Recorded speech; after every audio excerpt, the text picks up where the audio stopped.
final round of the 2021 Ryco 24/7 V8 Utes was hosted at Bruce McLaren Motorsport Park in Taupo. Great to have the return of the Kernahans, also back behind the wheel Matt Gibson taking over one of the water utes, and the BF champion from last year, Liam Porter. So it's looking like the biggest field of the season in the grand finale. As we look ahead to the racing, let's look back to what happened in race 1, round 3 at Pukekohe. It saw Peter Chaos ward off to a blinding start as Paul Manuel struggled for traction in the slippery conditions, only just holding off Shane Dias.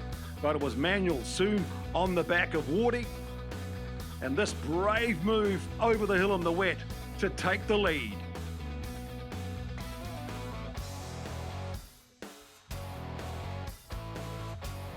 So he was marching on to another title. Or could Wardy hold him off in that big battle between first and second? And in these challenging conditions, Wardy did his best, but nothing could stop Mr. Unbeatable, Paul Manuel. But in race 2, reverse grid showdown, it's the Napa man, Paul Fagier, storming off. Well, just check out the speed of Shane Dias. On the move around the outside, around turn 1.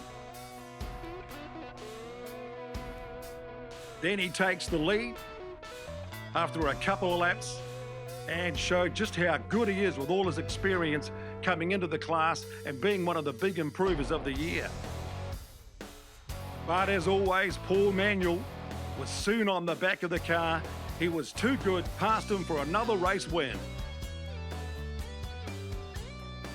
And in the third and final showdown in round 3 at Pukekohe, once again it was Manuel and Ward leading the field, but it was a great scrap for third and keeping Wardy honest, the likes of Shane Dias, Brett Rudd, Jake Stoneman. They all made their moves down the back straight, trying to close in as they put the pressure on Ward. Dias and the Rudd having a great scrap, but the man out in front making it 3 from 3, Paul Manuel. And he's got a handy lead, 52 points going into the final showdown. Great battles for second and third, also between 4th and 5th in the championship. Well, ironically, one of the guys who's going to be leaving the Ryco 24/7 V8 Utes is the man who's got a chance to make it back-to-back championships, and that is Paul Manuel. So, Paul, first of all, how many years you've been racing in this class? You've been such a dominant figure in the series, mate. Good question. I think it's about 6 or 7 seasons. Yeah, something like that. Yep. And you've won it how many times now? 2? Yep. Sprint version and the full COVID-19? Yeah, hopefully we get this one as well, yep. Right, okay. So why are you leaving? Why am I leaving? I've been told to go by the competitors. No, not at all. I love the category. It's fantastic. Sheree does an awesome job of it, and the guys in the category is probably the best category I've ever been involved with motorsport in this country, and we have a pretty good time. But I'm leaving because we've got TA2 coming, TTV8 coming to New Zealand, and we're looking after the distribution of the cars, and I'm pretty focused on getting that class up and running and having a good crack at that. So we'll campaign a car next year, and there's a few other people sort of snooping around at the moment as well. Hopefully we can get into the cars and get a bit of momentum for that and get that happening, which will be a good thing for New Zealand motorsport. So you're leaving this class, but you're not leaving New Zealand motorsport, and that's my other in question. I've been thinking about this week. With the electrification of cars, hydrogen cars coming, what is the romance of the V8? What do you guys still love about the V8? You're talking to the wrong guy, mate, about EV cars. I intravenously have 98 octane going through my veins at night. Yeah, the romance with V8 cars is New Zealand and Aussie. It's still really strong here. Personally, for me, electric cars are a long way away. For New Zealand, it's a long way away. Be it a rotary or a muscle car or an NZ V8 Ute,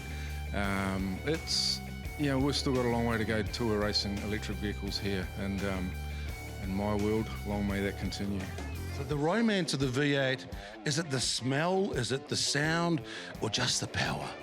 You summed it up in three, mate. I mean, my business, you know, Eastern Automotive, we're V8s, that's what we do, and we, yeah, I don't know, it's just everything, and it's like I say, it's back to the whole Kiwi thing. It's what we are, V8s. Holdens and Falcons, but we don't have them anymore. So whatever they want to slot a V8 into is what we do. But the key thing is, no matter what it is, it's a V8, let's go racing. There you, mate. Good luck. Cheers, man. Ta. And no surprise to see Paul Manuel starting on pole for the opening race of the final showdown in the Ryco 24/7 V8 Utes as he continues that romance and racing at the same time. Simon Usher in a great battle in 4th and 5th at the championship, trying to hold off Stu Monteith, trying to make his way up through the field round the tight technical part of Bruce McLaren Motorsport Park, through these cambered corners as they roll around the infield. This is a real challenge for these big 1,800 kilo, 400 horsepower V8 Utes. Single file between 3, 4 and 5. Easy to lock up there as they go into the showdown before they roll into turn 7, which is another great undertaking part, trying to slip through around the inside of that sort of hairpin as they lead around 8. Then around 9, don't go wide, otherwise you get onto the grass, it could be all hell breaking loose. So Manuel straight away off to a good start. Shane Dias right up there in the chase of the championship, being hounded by Brett Rudd, who's loving being back in the Ryco 24/7 V8 Utes, along with the United man Simon Usher as we go on board. And the many different lines into and out of the famous big sweeper at the southern end down towards the Great Lake. Now the big long straight as they wind it up. This is the drag strip here at Bruce McLaren Motorsport Park. Then you're heavy and hard on the brakes going into the carousel. Good chance to undertake there. Dias, the Scud, Peter Ward. Great battles between right through 2nd, 3rd, 4th place in these races, as Manuel once again just clears off in the distance. It's Shane Dias, been one of the big improvers coming out of the BMW series.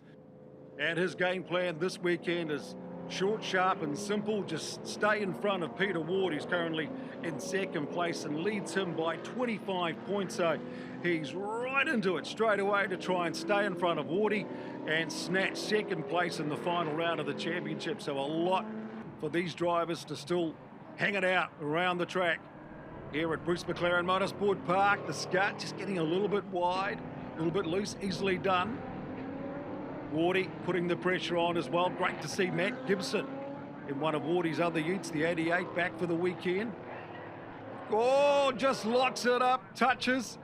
He almost, well, I think he gave him a bit of a tap there and just moved Dias out of the way. And here comes the 48, Brett Rudd, like a Scud, down the inside. Can he hold it?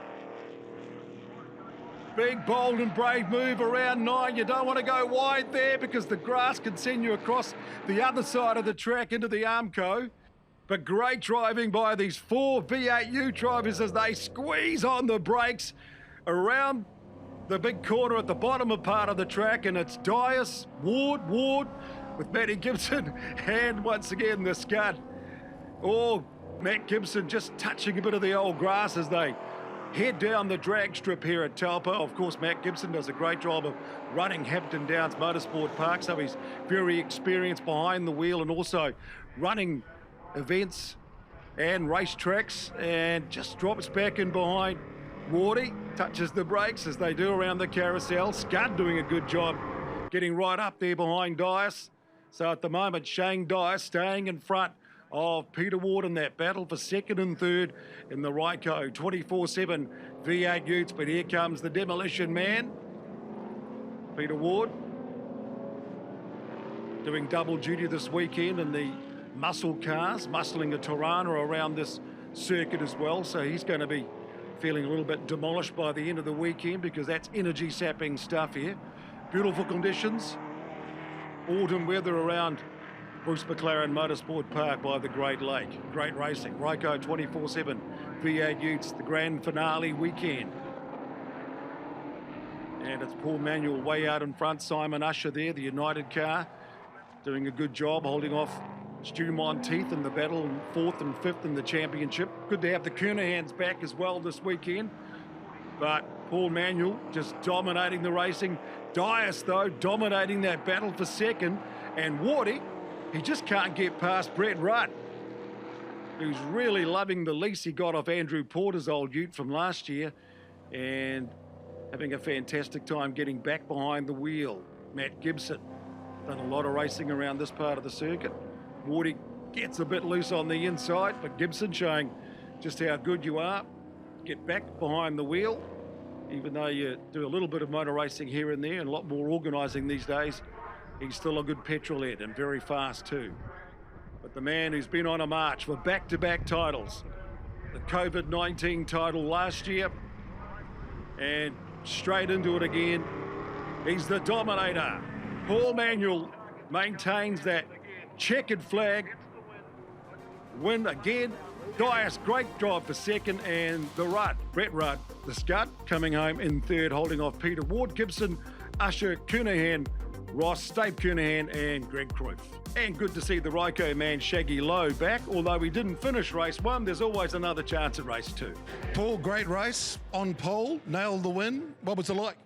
A little bit lonely at the front, actually. Saw my mates behind us battling away for, sort of 2nd to 5th, and it looked like a bloody good race and a lot of fun, so I was a bit jealous, actually. We're just going to concentrate on the championship, and then maybe we can mix it up a little bit after that. Well, Shane, great drive, 2nd spot. Before the race, you said you were struggling with that car and this setup around this track. That didn't look like a struggle. Yeah, just got a bit of a good start, really, but still felt really loose. I think the other guys behind had a fair bit more pace, but just managed to hold them off, so still struggling a bit, but no, it was good. Awesome fun to have a good battle, so. Well, Brett Rudd, welcome back, mate. Great racing. That was exciting for you, wasn't it? Mate, it was most excitement I've had with my clothes on for a long time. Yeah, no, it was good. It was great racing with Shane, and Paul obviously pulled away a bit, and there's Shane and Peter and Matt Gibson, and we had good, clean racing. It was a lot of fun.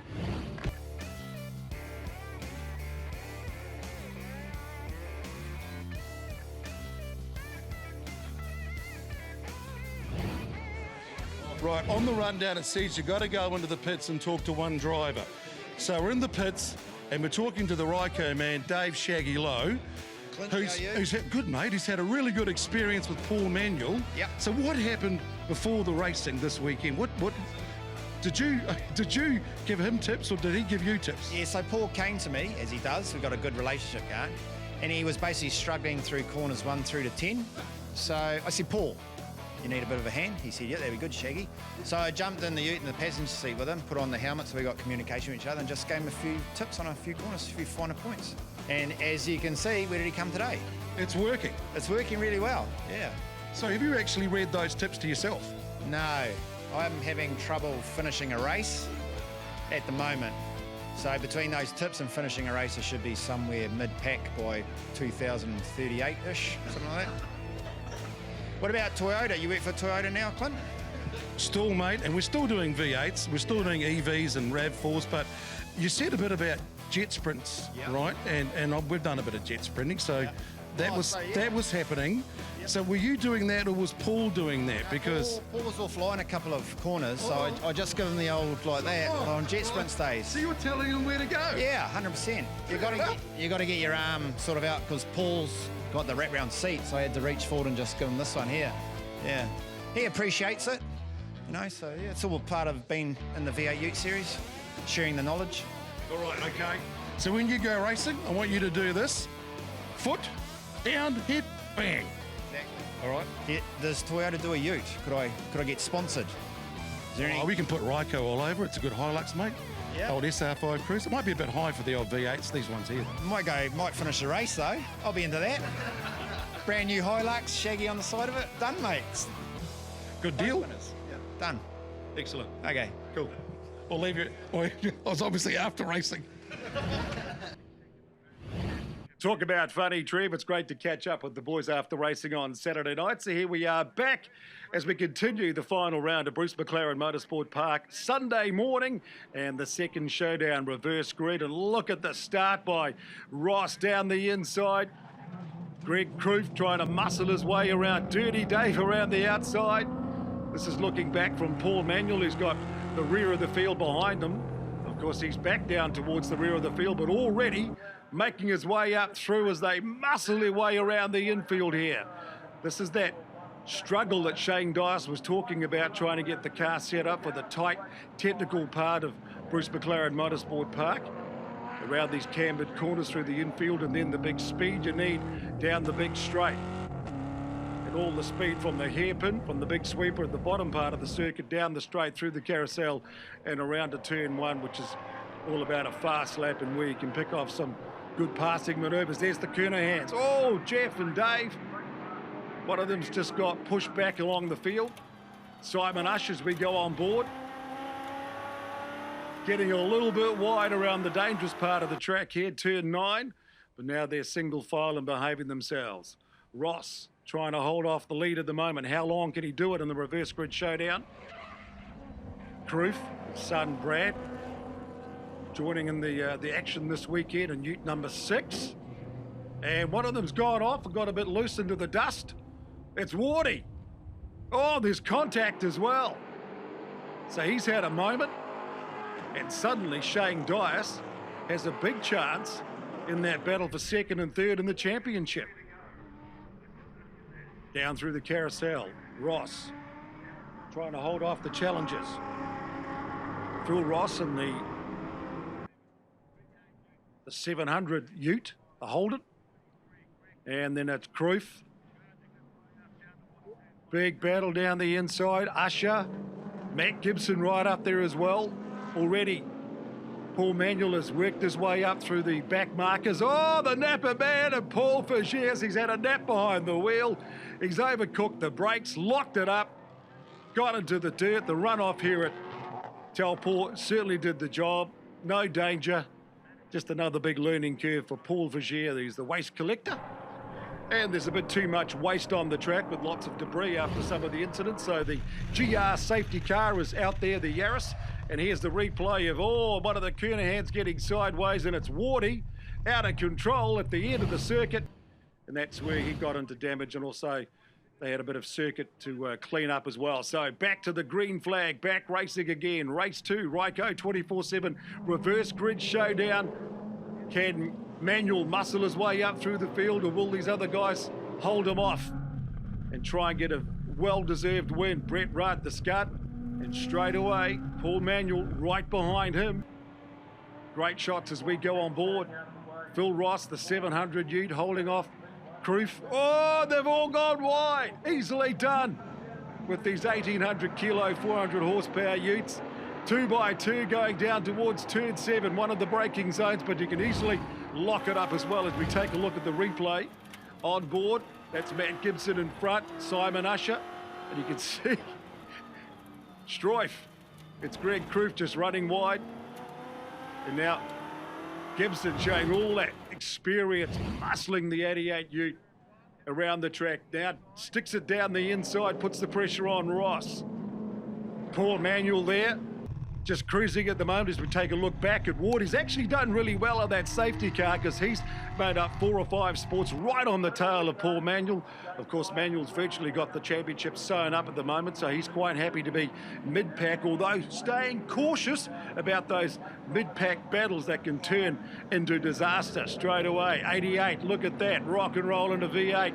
Matty Gibson, he's the man. Makes the move, takes the lead down into turn 7. Nicely done too, gets past Ross. Dias, he's doing a great job in that chase for second in the championship. Really doing a superb bit of speed control here as we swoop around. Great shots on board from the team at Volt TV. That's one of the Kernahans just locking up. They ride the ripples. You can't afford to go wide there, and they don't. That's what they term as track limits. Stay in the white lines on the tarmac. Dias, Ross, Kernahan. Then it's Simon Usher, nicely around there. Stu Monteith, Brett Rudd as well. Usher doing a good job holding off Monteith, who's been struggling for pace this weekend in the battle between 4th and 5th. Now the drag strip. And there's the Rudd making a move on Usher. under brakes going into the carousel as it rolls and sweeps. This is a rock and roll part of the track here. All the load going from one side to the other side over a split second, and any mistake can be costly. But Matt Gibson doing a great job out in front. Dias holding on to second. Kernahan holding on to third. Jeff doing a good job. The Scud down the inside of Ross. Really enjoying being back behind the wheel and making the most of every opportunity. In the Ryco 24/7 V8 Utes final round showdown, and it's the second race Sunday morning. Some of the better conditions too that you'll find, because there's a bit more coolness in the track, but just enough heat for the tyres and just enough to stay on the tarmac as Ross just gets it wide, because these tail happy Utes can be a real handful. Simon Usher, you can see him just nursing onto that accelerator up through the gears. Now it's foot to the floor. Let the car sweep around turn 9, a iconic corner here at Taupo. And look at Usher really putting a move on poor Manuel. But Manuel at the moment, all he basically has to do is just keep finishing these races to be back-to-back champion in the Ryco 24/7 V8 Utes. Brad Proof, he's son of Greg, actually racing this weekend after fracturing his thumb in a rugby accident last weekend, so doing a good job. Tight, twisty track with a wristy arm at the moment, so well done to Brad in Ute number 6. Good effort. Jeff Kernahan, one of the local contractors around this neck of the woods from Turangi. Always been a great supporter, along with Dirty Dave, the old man, in the Ryco 24/7 V8 Utes, and taking the opportunity when they're in his own backyard to get the Ute out of the shed and sideways as well. Having a lot of fun, a bit like Simon Usher. Sticks his nose down the inside of Ross. This is where Ross has got the inside around turn 3, but then Usher's got the inside around 4 going into 5. Gives him a little bit of elbow treatment. Get the elbows out, as you say. And right behind him, Paul Manuel. He's actually got that Ute on Trade Me this weekend as he sells up and moves on to the TA2 TTV8 class as Ross just moves on to the grass, but brings it back under control.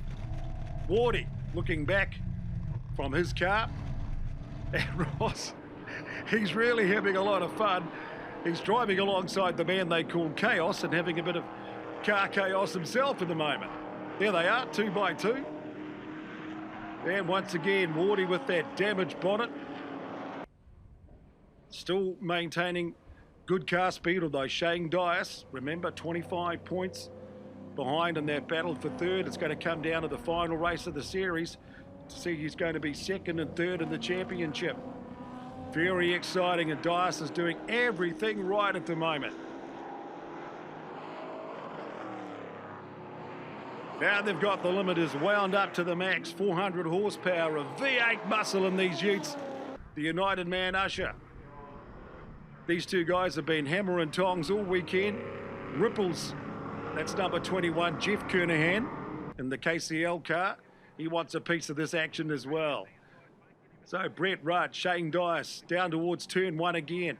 Lap after lap, they have just been following each other, but giving each other plenty of racing room and lots of respect, which has been one of the great developments from the class over the recent series. You talked a bit about Paul Manuel being in the class for 6 or 7 years, and it's still very, very competitive, but also they've cleaned up their act a lot, improved their driving skills, but always having plenty of fun. There's always bound to be a bit of contact because it is a Ute after all.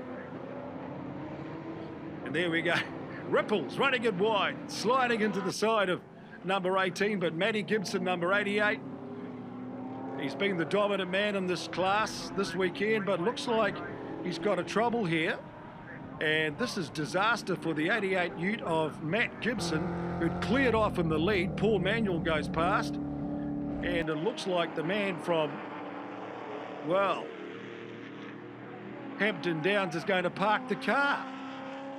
So that's a piece of bad luck. Just when he's on target to get a race win, he's going to get a DNF. Did not finish, so frustration there. Great shots of ripples. How close can you get to the Ryco 24/7 V8 Utes? That close, bumper to bumper. Paul Manuel now, just cruising. Then all of a sudden he hits the afterburners and straight away moves up in front of Shane Dias. In the blink of an eye, Dias would have think, holy snap and ring span, and where did he come from? Doesn't that man ever sleep? But it's Brett Rudd, the Scud, number 48. He's got the lead and he takes the checkered flag. What a great moment for him. Paul Manuel comes home for second. Shane Dias hanging on for third in a place of a podium and extending his battle with Peter Ward. He's back there in ninth, the second and third in the championship. Good racing right throughout the field. Good to see the drivers getting a win. But I suppose the big question is, what happened to Matt Gibson? Well, they say in motorsport, winners are grinners. And you're the winner, so you're the grinner, mate. Well done. Yeah, thanks, mate. It's it was good to get a win from back on. I think I started off 8th, and there's a bit of chaos going on in the mid race, and I just sat there and took my time. And Blair gave me a setup that the car would come on mid race to the end of the race, and it certainly did. It was beautiful to drive, and ended up having a good old battle with my old mate Dias, and got the better of him this time. So it's the first time for a while, and then hung in, and Gibson had a bit of unfortunate luck. So you got to be there to take it, So it was really good. So bad luck for poor Matt Gibson, who was denied the checkered flag because of a mechanical. The Scud, yeah, I'll take that, baby. And Paul, man, you just bullied your way into second right in the last lap. I didn't touch anyone, mate, but by crikey, there's some touching going on in front of me. Yeah, there was. I just had to sit back. We had a championship to win, and I'm actually glad I wasn't amongst it all, and we just picked our way through. It was 12 laps is a long time, and I didn't actually, the last lap I was thinking, okay, 4th or 5th, that's cool, but the last lap was pretty successful, so we'll chance take to that, whip down there and grab second right through the carousel. Yeah, it was awesome. It was shot. Yep. Very, very happy. Well, Shane Dias back on the podium for the second race in the Ryco 24/7 V8 Utes, back to third, and another battle. Yeah, no, it was good. It was a bit messy in there on the opening lap, bit of biffing and barging, but it was good fun. What about right at the end there when Paul Manuel sort of came up and snuck you by surprise? Yeah, I was struggling. I couldn't hit an apex to save myself there, but he snuck up and got it. So, good on him and good on Ruddy for getting the win. Well, Matt, it looked like you had that race all sewn up. What happened in the end? Yeah, no, you're exactly right, Clint. I was just out there, just driving my drive, looking after my tyres just in case I had a hard charge from behind. But I felt early on the rear end felt a bit wobbly, and I was thinking, okay, maybe a bit of speed wobbles. But unfortunately, obviously in that last lap, looks like we've broken a bolt in the tyre rod end down the bottom, which obviously has made the Ute undrivable. So yeah, pretty disappointed for the War Demolition Ute.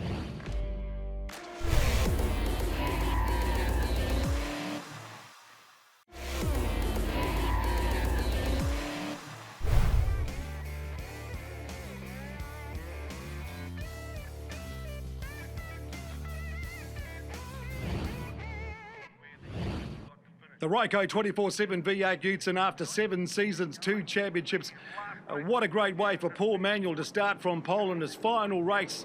The Ute is on sale on Trade Me as he farewells the scene of the V8 Utes and moves on to running the TA2 class, the TT V8s in New Zealand. And of course, Cherie Brown has partnered us a superb job as the category manager for the Ryco 24/7 V8 Utes, and all the boys are giving him a big send-off as well. That was a good love tap. Hey, Paul, see you later, mate. We're going to miss you. And straight away, they get right up behind, pull up to the bumper, too wide, plenty of, muscling onto the track, and Wardy, he's already been having a bit of a ding-dong battle with the Coonahans this weekend. More than a love tap in the opening race of the weekend down the bottom part of the circuit. So these colourful characters. Where's Shaggy Lowe? He must be out there somewhere having a go. There's the Napa man. So it's Paul Autopilot Manuel saying, hasta la vista, baby. I won't be back, but it's been a lot of fun. Matt Gibson, bad luck in race 2. Could have grabbed that win except for the vibration in the rear. So they've sorted that out. Great to see him back out on track. He'll be hunting down a place in the podium. But this race, watch out for 69. Peter Ward, the Demolition Man, and 18, Shane Dias. It's the battle for second in the championship. Just a few points between them. And Dias has got the advantage at the moment. If he can stay there, he'll grab second and snatch it from Wardy. So Ward's got all the hard work to do as they duck down the inside around the carousel. So Dias just staying out of trouble. Look at Simon Usher, a United man on a mission this weekend, along with, of course, Paul Manuel, heading for back-to-back championships in the Ryco 24/7 V8 Utes. He wants to be brilliantly boring, just race away from these boys and leave them to it. They can lock it up, smoke it up. Oh, that's exactly what Wardy did. Turn it up. Oh, bang! Straight across. A sideways swipe. I tell you what, these boys are out of control, and they're also having a great bit of car control at the same time. Ripples, Simon Usher, Matt Gibson, Dias, Phillips number 700. And they're still locking it up going down around the infield here at Taupo, Bruce McLaren Motorsport Park. There he goes, rocking and rolling, number 88. Matt Gibson, the man from Hampton Downs, back behind the wheel. Very experienced, top-class Kiwi motor racer. Lovely guy too, does a great job running the circuit up there at Hampton Downs. Really enjoying getting his petrol head fixed, along with the slower boys back down the field. Here's the replay. And there's Ripples. Kaboompa. Booyah. Simon Usher and Ripples going side by side and giving each other a bit of biff and bash. There's Wardy just losing control. That's late and too late under brakes, but uses the runoff and comes back on track. But he's still under pressure. There's the right wings flapping off the car of Dave Kernahan and the bumper hanging off the rear of Shane Dias.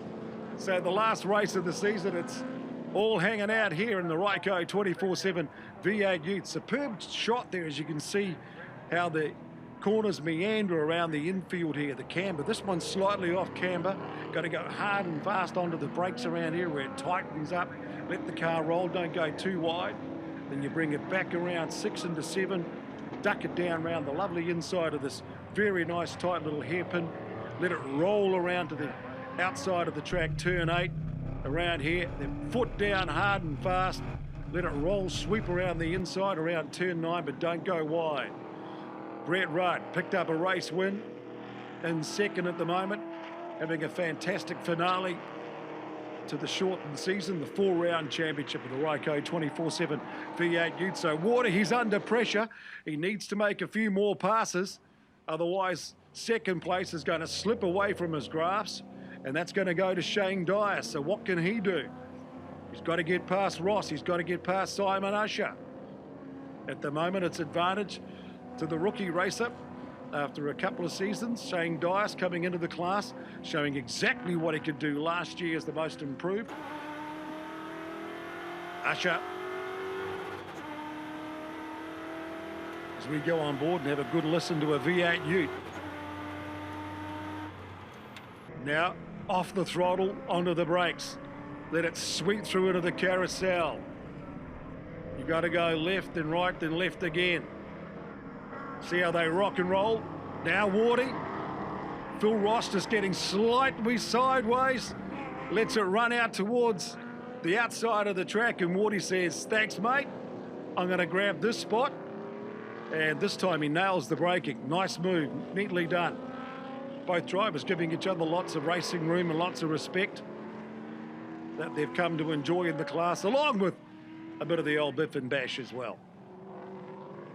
But no big crashes in the last race of the season because the boys don't want to spend winter doing the off-season off-build, but no doubt they'll do a bit of a rebuild as well for those guys who are going to be staying in the class. Wardy doing double duty with the Tiranas and the muscle cars. But who's going to muscle their way to the checkered flag? Stick around. It's coming up.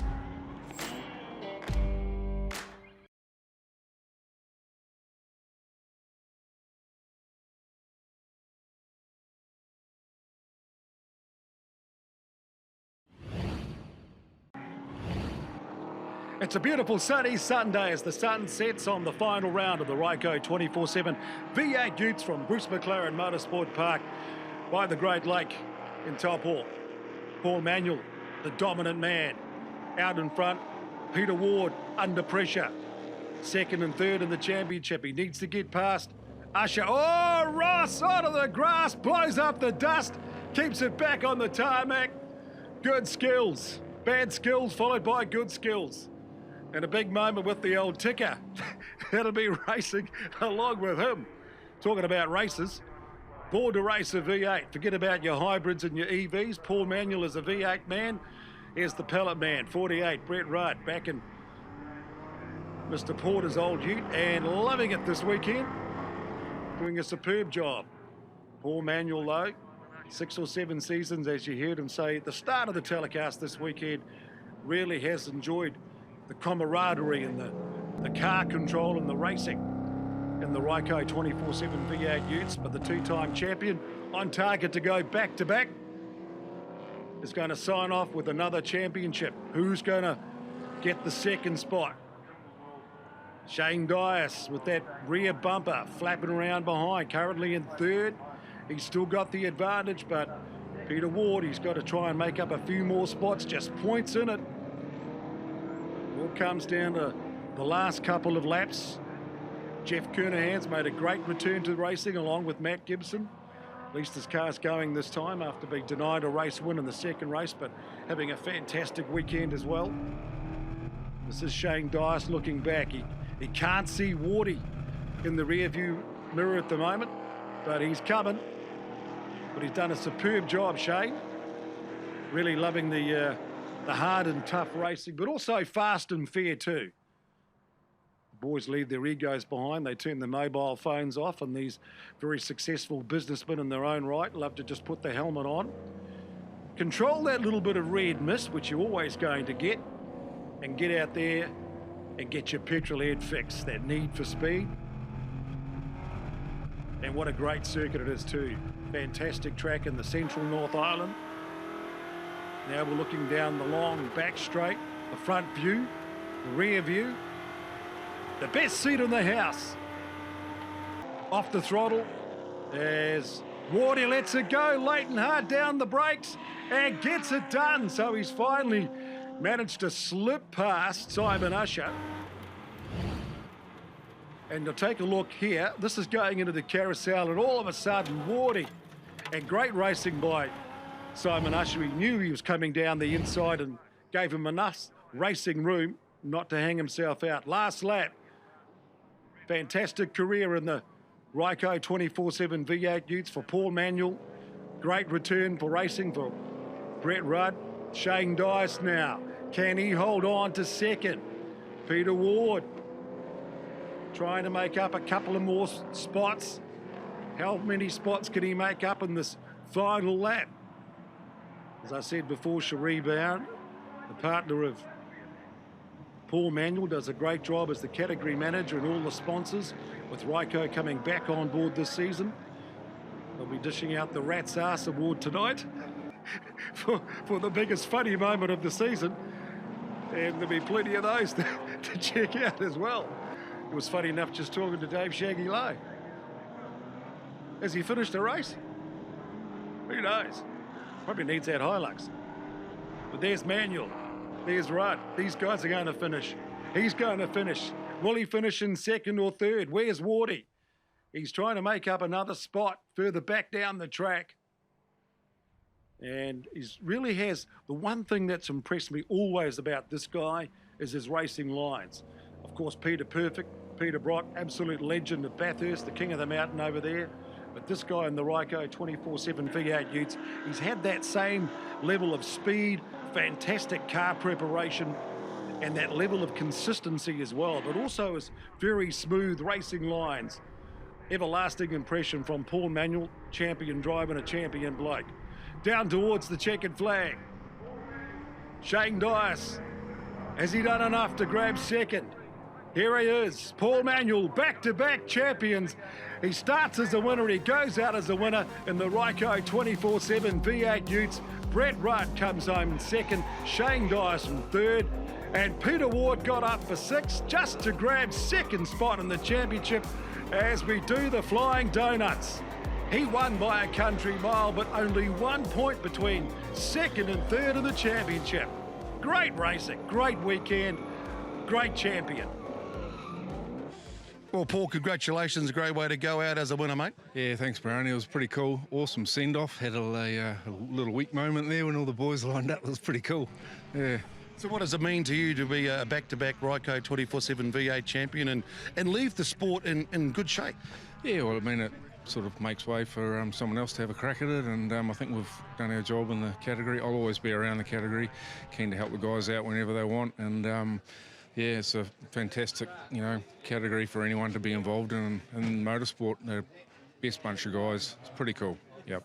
Well, the Ryco 24/7 Utes is all about a couple of characters. 1 point between you two, second in the championship, Wardy. You just did enough, mate.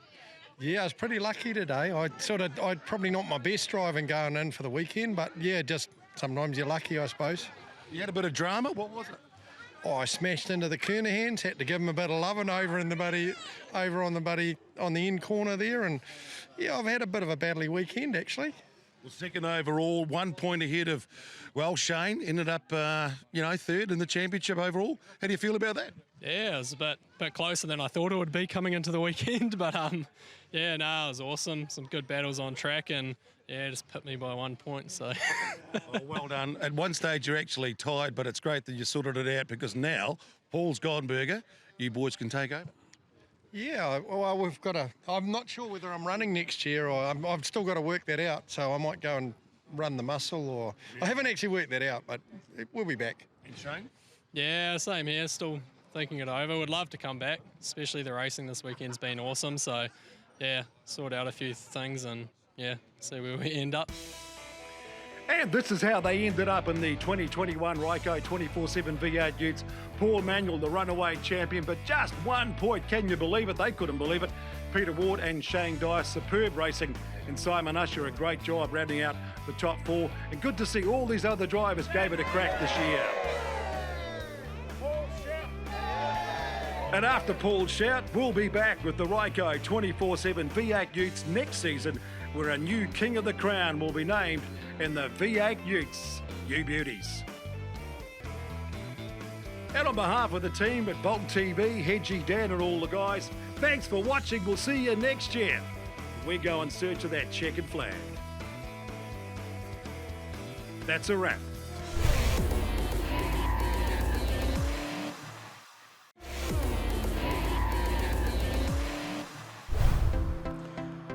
We are in Estoril, Portugal for the grand finale of the 2022 FIM Sidecar World Championship season. Last year was very, very wet. The weather's been a bit mixed before we arrived here, but hopefully it will stay good for the weekend. That, in actual fact, was proving to be the case. 51 points to lead. Todd Ellis and Emmanuel Clement come here ahead of defending champions Marcus Schlosser, Marcel Fries. Kershaw and Charles would have had a strong season. Wies and Hoffer, brilliant for them. Benny Stroyer, Kevin Cole, something of a mixed year. But taking a look at race one, it was pole position for Steve Kershaw and Ryan Charlwood. Alongside them, the defending champions, Schlosser and Fries. Todd Ellis lining up on row two with young Ted Peugeot, a brilliant fourth fastest. A lot to focus on here. All Todd Ellis has got to do is bring it home safely in both races, and the title would be his. 18 laps of the Estoril circuit ahead of them in race one, and who would get the whole shot when the lights go out? Watch the lights in the top of your picture. Kershaw was very focused, likewise Schlosser. He knew what he had to do. He had to win both races, no questions asked. When the lights went out, it was indeed Kershaw who rocketed away, but on the right-hand side, going down towards turn one, Curva 1 on the circuit map, Marcus Schlosser, Marcel Fries grabbed the whole shot, dived ahead, and they obviously stamped their intention on the race from the very first turn. Could they maintain it? Well, Todd Ellis had other ideas. He was alongside both outfits, grabbing the lead at the next right-hander, curve 2 down towards the hairpin of Lamy and the chicane. Schlosser then down in third at this point. Ted Peugeot started well. Wiesen was there. A good start by him. But Todd Ellis and Emmanuel Clement with that 51-point lead weren't about to do this quietly. They had a cracking race one. Sam and Tom Christie were dipping a toe in the water on another of their rare appearances in the World Championship, and they were to spend race one locked in a battle with Lucas Wiesen and Thomas Hoffer all the way through, and that rage that went on and on and on. Ted and Vincent Peugeot were ahead of them at this point, and it became very much a battle of 3 outfits at the front and 3 outfits chasing. You can see them on track, those top 6 separated by less than 5 seconds at that point in the race. Sam and Tom Christie again renewing their acquaintance with Lucas Wiesen. And what a fantastic battle that was. But at the front, Schlosser was looking hard to find a way past Kershaw. He and Charles would have got better and better and better on the Quattro Yamaha as the season has unfolded. So we can expect big things from Kershaw. And talking of that man, as he went through underneath Todd Ellis to grab the lead again. So the pole position man at this point was leading the race. Nothing between those top 3. Race one gave everyone huge expectations of the finale, because in this position Todd Ellis was sitting pretty ahead of Markus Schlosser, but the Swiss crew knew they had to repay the compliment, and repay the compliment they did, as 3 abreast down into turn 1 again went Ellis, with Kershaw ahead, and Schlosser relegated once more to 3rd place. But he was proving to be the stalwart and the tough opponent that he's been all season, and indeed was throughout the 2021 season. Very clean racing between these two, and it's been that way all year. And race one here was no exception in Estoril. A great circuit on which, dare I say, to round out the season. Fortunately, weather dry for this opening race, and would that be the case tomorrow? Well, only time will tell. Into the lead went Schlosser, underneath Kershaw, grabbing the front, and there the Peugeot, Christie and Wiesen battle, raging behind those 3 outfits. Kevin Cable, Chaz Richardson were having a good battle, as they have done most of the season when they've come up against Claude Vinet. The 74 of Peugeot trailing Sam and Tom Christie at this point in the race. And Lucas Wiesen has somewhat grown in stature as the season unfolded. Peugeot sliding through under Sam Christie. But a great result. Out in front then, it was Schlosser. Remember, came here with a 51 point, double points up for grabs, so 50 for the win. And damage limitation for Todd Ellis, and he at this point was up to 2nd place, with the pole position men Kershaw and Charlwood pushed down into 3rd. Among the tail-enders, Vinet there getting a taste of the Schlosser medicine. Kevin Cable and Chaz Richardson on the L&W Contractors 111 outfit, also getting mixed up in this battle at the front. Wiesen, Peugeot and the Christies. Veteran Pekka Pavarinta, Ilse de Haas, had a steady ride back from shoulder surgery, so will we see a full season from Pekka Pavarinta in 2023? We certainly hope so. Over the line, Schlosser took victory handsomely, reducing that deficit on Todd Ellis by 10 points. So they would go to the line for race 2, 41 points adrift. Schlosser, Ellis, Kershaw, the podium confirmed for race 1. Wiesen, Peugeot, Christie, that battle raged all the way through. Pavarinta 7th ahead of Harry Payne and Callum Crowe. Vinet and Cable rounding out the top 10. Labai, Archer and Pierre Le Guen. Leopold Ruby 13th on the Suzuki.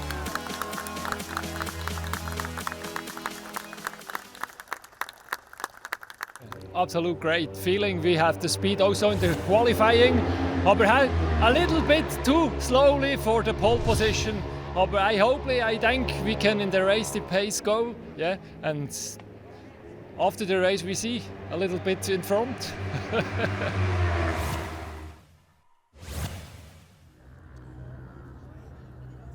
After a washed out warm-up, the sun came out, and for race 2 we are ready to go here. Glorious track conditions, absolutely perfect for the finale. In memory there of the French driver sadly lost his life in the TT. Very poignant moment by Emmanuel. Schlosser needs to win this, and if he wins it, a top 11 finish for Todd Ellis will do the job, and it will be champion Ellis and Clement. What a brilliant, brilliant race we saw from Lucas Wiesen. There we have it. And Thomas Hofer. Ted Peugeot, and behind him, Pekka Pavarinta. Wearing Bonovo action colours, Pekka. Benny Stroyer, sadly, had blown an engine and didn't take part in either race, so he'll have to live to fight again in 2023. Red flag moves out of the way then. Pole position of Kershaw, of course. What can they do this time? And let's see. The lights go, and away they go. The clutches are down, and off they head into turn 1, curve for 1, at the bottom of this long, long straight at Estoril. Cloudless sky, perfect track conditions. Ellis from 3rd on the grid. Look at these boys at it again. It's Sam and Tom Christie, Ted and Vincent Peugeot, and in there as well, Lucas Wiesen. There's Wiesen coming out of the slipstream. The trailing foot of Emmanuel Clement waving from our rear-facing camera then.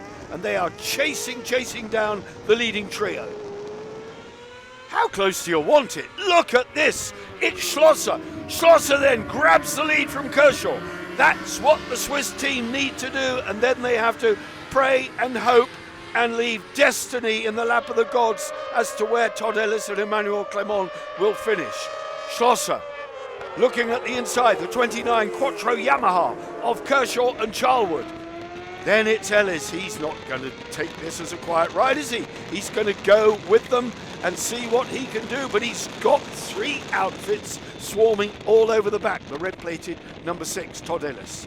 Santander Salt Yamaha. Roger Body with his entourage here at this finale. Of course, the last race, the last year for Roger Body as promoter. Will he be back as a team sponsor? Well, we don't know. I don't know the answer to that. Is he going to let this glory go on the Santander Salt Racing team? As through goes Schlosser on Kershaw, and Kershaw fighting back, so there's a real scrap at the front. Ellis very wisely sitting there, waiting for something to happen, a bit like your dog might sit by the dining room table, waiting for scraps of meat to fall off. Is any meat going to drop off the Quattro Yamaha? I don't know. Ellis is poised on the inside to make a move here. No, drops back. Riding very cautiously, but not so Kershaw. Kershaw through then to assume control again at the front. Fighting. Todd Ellis is here and fighting. He is in 4th place. Sam and Tom Christie ahead of him. Then it's Wiesen, Peugeot. Look at that, brilliant stuff. The weather has been absolutely wonderful for this second race, and indeed it wasn't bad for yesterday's race either. Race leader, Schlosser, Kershaw and Charlwood. And then Sam and Tom Christie. On the pit wall, the excitement, the tension, the drama is building here. There'll be a lot of nail biting, I can tell you, as they go over the line. Kevin Cable, Chaz Richardson. Here they go, Guinea there, Labai. Good turnout, good representation by the French crew. Schlosser then still holding. This is an incredible race. Still nothing between the top 6 outfits.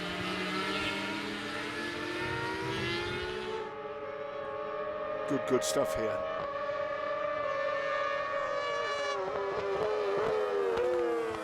One of the closest races that I've seen for a long time. But if Sam and Tom Christie can hold off Todd Ellis and Emmanuel Clement, that will be an absolute final bit of polish to their season. Riding now with the newly crowned British champions, soon to be, if their luck holds out, world champions here at Estoril. But as I said earlier, they will be riding with every bit of caution they can, and we've seen the maturity that Todd Ellis can display. He's underneath Sam and Tom Christie. He's through on Sam and Tom Christie. So back up to third for Todd Ellis and Emmanuel Clement. Well, the Christie boys, I would imagine, if the events don't clash, will do a full season next year at World Championship level. It's all about getting the calendars to dovetail. And that's not quite as easy as it sounds. Here comes Sam Christie again, having a look, but Todd Ellis is a demon on the brakes. We know he just lets the brakes off, just holds off that half second longer, and his corner entry speed much quicker at that moment than Sam Christie's, who's also riding here for a finish. Let's face it, very reliable. They do not break down, they keep going. Third place, Ellis. Fourth, Christie. Pekka Pavarinta hanging on the back of this lot. A much better ride for the veteran Finn this time. He and Ilse de Haas. Oh, I do hope they do a full season next year. Has talked about retiring. He's got himself a new job which has a degree of responsibility with it. Time away, not always easy. There, the Christie Engineering Services Yamaha ahead of Lucas Wiesen. Gustoil Yamaha. On board now with Schlosser, and a spin! A spin! What? Oh, near. Back end broke away, went in too hot. Oh, Marcus, you do not make mistakes. That was a rare one. I was busy focusing on the shiny bit of the fairing, suddenly realised I was looking at the Armco. Race leaders then, Kershaw and Charlwood. What a result for them if they can bring this one off, and it's a massive lead. A massive lead. Schlosser has recovered and is holding second place. 41 Wiesen, Thomas Hofer doing a great job. What a good pair they've been this year. So the rest of the pack were not close enough to take advantage of that. Pekka Pavarinta right on the back of Ted and Vincent Peugeot, and having a look up the inside as well, going through on the young Frenchman with his father alongside. Now second place for Schlosser. Ellis closing the gap. That was remarkable to get it sideways and recover and only lose one place. Christis ahead of Wiesen. There are lovely shots. Pavarinta ahead of Peugeot. Strong, listen to them go down the gearbox. Music to your ears, isn't it? Now Ellis will be listening, looking at the gauges, feeling vibrations that aren't there. They are into the closing stages now of what has been a stunning season. They are doing more than enough, and it's just a question now of bringing it home. But if Kershaw and Charlwood can make victory here, what a great way to round out the season for them. Schlosser has been a worthy champion, and the word on the street is that he's retiring at the end of this season. So he's gone out in style. What a gentleman he's been. Checkered flag it is. Victory for Kershaw and Charlwood in race 2 here at Estoril. Schlosser recovered well for runner-up spot. Over goes Ellis. Clement in third place and world champions with it. Oh, wow. There's your top three. Fourth place it was for Sam and Tom Christie. Lucas Wiesen, fifth. And a great ride by Pekka Pavarinta. Ilse de Haas, sixth place. But there it is confirmed. Kershaw, Schlosser, Ellis, podium for race 2 here.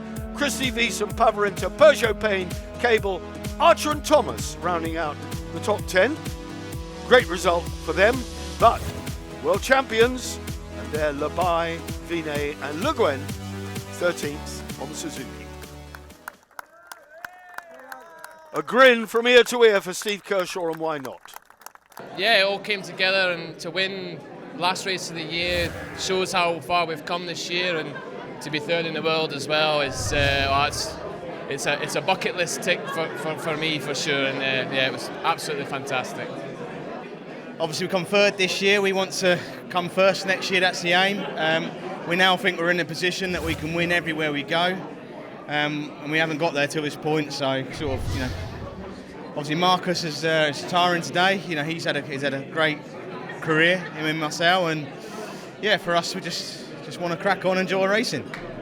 Yeah, fantastic. To do the British and the World Championship in the same year, it was maybe the longest race in my life. I just knew what I had to do, didn't want to be sensible. We had a bit of a bonus towards we found out that I was going to get £2,000 for the winner, but I had to think of the bigger picture, put it behind me, and I couldn't short shift enough. And yeah, such a long race, I was listening to every noise, but brilliant to come over the line and finish on the podium and finish off with the World Championship.